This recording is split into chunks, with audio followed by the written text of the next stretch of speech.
BNP সরকারের অন্যতম নির্বাচনী প্রতিশ্রুতি 18 মাসে 1 কোটি কর্মসংস্থান তৈরি করা। এজন্য বন্ধ ও রুগ্ন শিল্প কারখানা চালুর উদ্যোগ নেওয়া হয়েছে। এসব প্রতিষ্ঠানকে 20,000 কোটি টাকা ঋণ দেওয়া সহ সার্বিক অর্থনীতি চাঙা করতে 60,000 কোটি টাকার বিশাল তহবিল ঘোষণা করেছে বাংলাদেশ ব্যাংক, যার মধ্যে 41,000 কোটি টাকা দেবে ব্যাংকগুলো। বাকি 19,000 কোটি টাকা কেন্দ্রীয় ব্যাংকের নিজস্ব তহবিল থেকে।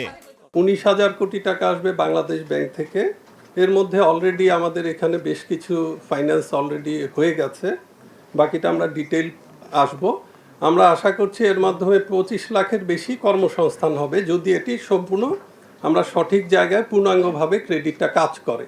60,000 কোটি টাকার মধ্যে শিল্প ও সেবা খাতের বন্ধ প্রতিষ্ঠানের জন্য 20,000 কোটি টাকা, কুটির, ক্ষুদ্র ও মাঝারি শিল্পের জন্য 5,000 কোটি টাকা, কৃষি ও গ্রামীণ অর্থনীতির জন্য 10,000 কোটি টাকা, রপ্তানি বহুমুখীকরণে 3,000 কোটি টাকা এবং উত্তরবঙ্গ কৃষি হাব গড়ে তুলতে 3,000 কোটি টাকা দেয়া হবে।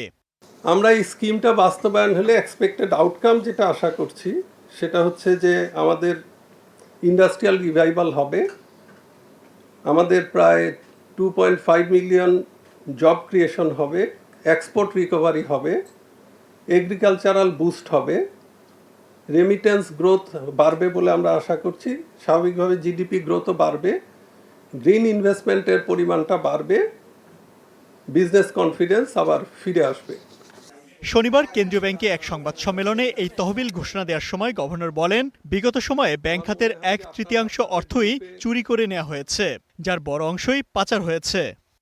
আমরা এমন একটা সিচুয়েশনে আসছি যখন 5 লাখ কোটি টাকা চুরি হয়ে গেছে, ব্যাংকিং সিস্টেমের 1/3 টাকাই নাই। এগুলো আসলে এনপিএল বলছি আমরা সফিস্টিকেটেড ওয়েতে।